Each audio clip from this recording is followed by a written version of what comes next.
ये आज हमारा ये फोर्थ क्वेश्चन है। जो हमने कल एक्स्ट्रा क्वेश्चन किए थे 3, उसके बाद ये हमारा फोर्थ क्वेश्चन है। इसमें क्या लिखा है? The ratio of hydrogen and oxygen in water is 2:1। Set up a linear equation in 2 variable between oxygen and water. तो हमारे क्वेश्चन में क्या गिवन है? तो हमारा जो क्वेश्चन है इसमें ये गिवन है कि रेशियो दिया है, हाइड्रोजन और ऑक्सीजन का रेशियो है वो 2:1 है, और हमको जो लीनियर इक्वेशन सेटअप करनी है वो ऑक्सीजन और वाटर में करनी है। और हमने ये पढ़ रखा है कि जो वाटर होता है उसको हम क्या बोलते हैं? H2O बोलते हैं। मतलब हाइड्रोजन के 2 मॉलिक्यूल्स होते हैं, ऑक्सीजन का 1 होता है। तो हम यहाँ पर क्या करेंगे? वाटर का रेशियो निकाल लेंगे, और वो कैसे निकलेगा? हाइड्रोजन और ऑक्सीजन को प्लस करके निकलेगा। और फिर इस तरीके से हम यहाँ पर अमाउंट ऑफ ऑक्सीजन x लेंगे और अमाउंट ऑफ जो वाटर है वो हम क्या लेंगे? y लेंगे। तो इसको सॉल्व करते हैं। हमने लिखा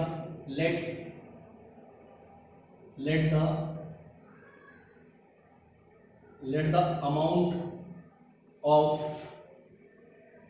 oxygen be x and amount of water B y, ये ले लिया हमने। फिर हमने लिखा हमारे पास गिवन क्या है। अब हम लिखते हैं गिवन। सो गिवन ये है कि हमारे पास हाइड्रोजन इज टू ऑक्सीजन, इसका जो रेशियो है वो 2:1 है। आप यहाँ देखो कि आपके क्वेश्चन में ऑक्सीजन आगे है और वाटर कहाँ है? पीछे।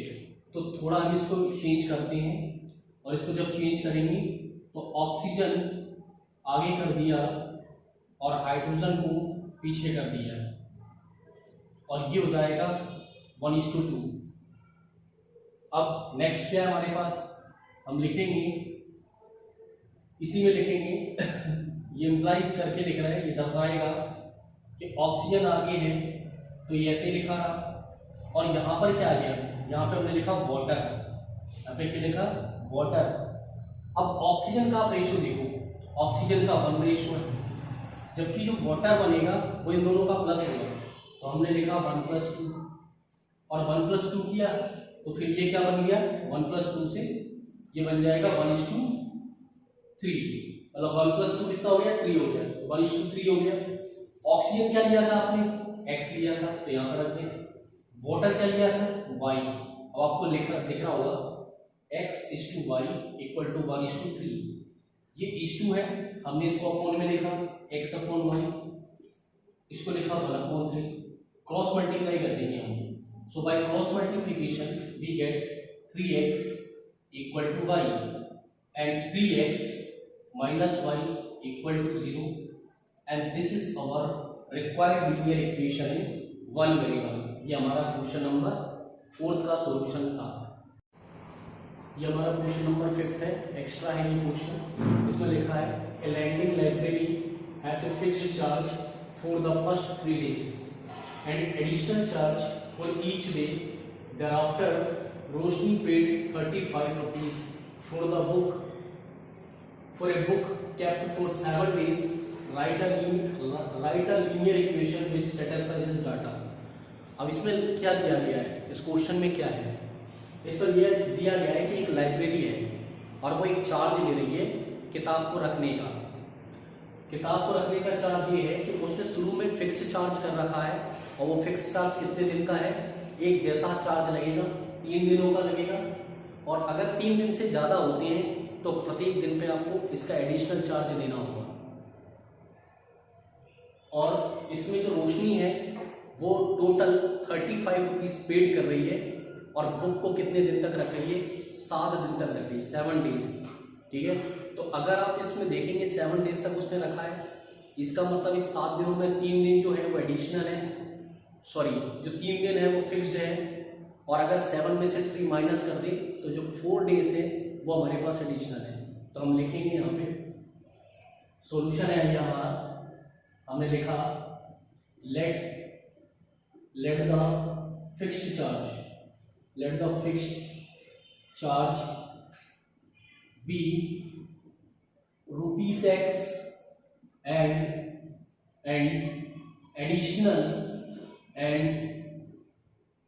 additional charge for each day be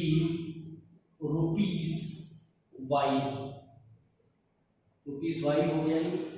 okay, अब हम कंडीशन देखते हैं।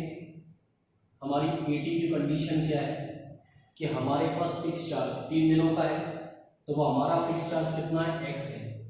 ओके, इसके बाद हमारा एडिशनल चार्ज क्या लग रहा है, अगर हम देखेंगे तो हमारा एडिशनल चार्ज एक दिन का कितना लग रहा है, y लग रहा है। कितना लग रहा है, y। तो हम क्या करेंगे, हमारे पास टोटल 7 डेज थे और इसमें से हमने फिक्स घटा दिया, तो ये हो गया y। और इसके लिए हमने कितना पैसा दिया है, रोशनी ने 35। सो x प्लस 7 माइनस 3 क्या होता है, 4y इक्वल टू 35 है। मतलब 3 दिन का ये फिक्स चार्ज ये रहा और 4 दिन का फिक्स चार्ज ₹4 है और दोनों को मिला के 35 है। और अब हम इसको स्टैंडर्ड फॉर्म में लिख देते हैं, तो x plus 4y minus 35 equal to 0 and this is required linear equation in 2 variable। तो ये हमारे क्वेश्चन नंबर 5 का सॉल्यूशन ये है। ये हमारा क्वेश्चन नंबर 6 है। क्वेश्चन नंबर 6 दे रखा है, इसमें लिखा है from the bus stand in Delhi if we buy 2 tickets to Agra and 3 tickets to Mathura, the total cost is 440। express this situation in linear equation। अब यहाँ पे दिया क्या है, यहाँ पर ये दिया है कि एक बस स्टैंड है, ये दिल्ली में है, और हमने उस बस स्टैंड से 2 टिकट खरीदे हैं आगरा के लिए और 3 टिकट खरीदे हैं मथुरा के लिए। हमको क्या करना है, इस सिचुएशन को लीनियर इक्वेशन इन 2 वेरिएबल में लिखना है। तो फिर हम लिखेंगे इसको, ये हमारा सॉल्यूशन है इसका। देखते हैं, लेट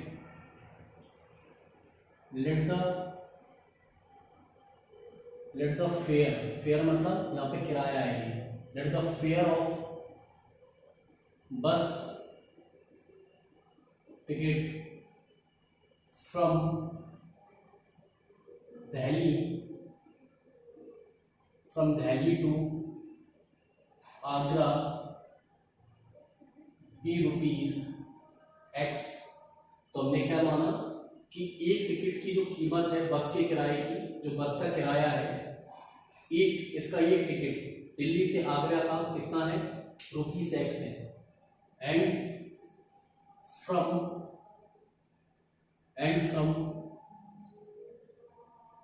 दिल्ली टू मथुरा ये कितना है, ₹Y है। ये हो गया। तो हमारा जो एक टिकट है दिल्ली से आगरा का वो ₹100 में आ रहा है, और जो हमारा दिल्ली से मथुरा का टिकट एक कितने में आ रहा है, बस का ₹Y में आ रहा है। लेकिन हमने खरीदे कितने हैं, तो हमने यहाँ लिखा 80Q, और हमने दिल्ली से आगरा के 2 टिकट खरीदे। तो अगर एक टिकट X का है तो 2 टिकट कितने के हुए, 2X के हुए। दूसरी बात, अब हमने जो खरीदा है टिकट फिर से दिल्ली से मथुरा का खरीदा है, और एक टिकट Y का है, तो 3 कितने हुए, 3Y के हुए। और इन दोनों का कॉस्ट टोटल गिवन कितना है, 440 रुपए। तो हम लिख सकते हैं 2X plus 3Y minus 440 equal to 0। ये जो है ये क्या है, ये हमारा इसका रिक्वायर्ड सॉल्यूशन है, और ये लीनियर इक्वेशन इन 2 वेरिएबल है, और ये हमारा क्वेश्चन नंबर 6 का सॉल्यूशन है।